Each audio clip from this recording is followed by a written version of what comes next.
So I want you all to understand how this could actually happen. So cuticle instruments, they're used on the toes and the fingernails. And if you go into the wrong salon, you can actually draw blood.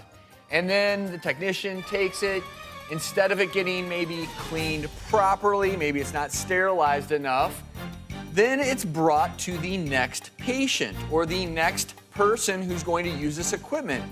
And whoever that person may end up being may be an unsuspecting victim. Here she is. Thank you.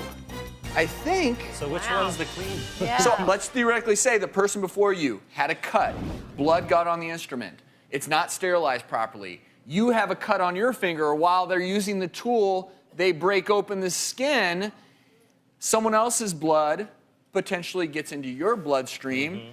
Hepatitis is a bloodstream infection, and then you have contracted hepatitis B from a nail salon because they didn't clean the instrument properly. And even if that blood dries out, you might think the virus dies. No, hepatitis B lives for a long time. And we have a few tips coming up in just a minute, but for the time being, via Polycom, we have joining us to talk about contamination and transmission, Dr. Robert Gish, a hepatologist at the University of California, San Diego. He actually specializes in liver disease, and hepatitis B, of course, is one of those. And Dr. Gish, Nancy was actually and is still your patient, is that correct? That's correct. She was actually at a wedding on the East Coast in Virginia when she presented with yellow skin, nausea, dark urine, really profound weakness. And she was hospitalized there for nearly a week with acute hepatitis, and that's where it was diagnosed. My role was to take care of her when she moved back to San Diego as that infection was lingering.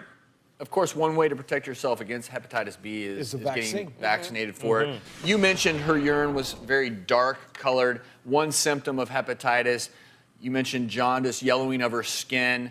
A lot of times non-specific symptoms with hepatitis, fevers, just not feeling well. So once you came up with this diagnosis, the question, of course, how do you treat hepatitis B? There is no cure for hepatitis B, but we can effect very powerful suppression of the virus and really get the blood clear of the virus, and 95 out of 100 people choosing among one of the three medications we have. This is really good news. But I think the take home, Dr. Gish, and you would hopefully agree with us, is some of the most unsuspecting places could potentially transmit this virus. So if you're going to go to a nail salon, make sure the equipment is sterilized. Yeah. You can even bring your own tools, your own polish.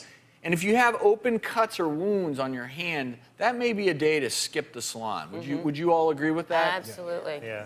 It's a great summary. I completely agree with all your points. Well, Dr. Gish, thanks so much for joining us and the great work that you do. We appreciate it. Thank you. Thanks for having me. Appreciate it.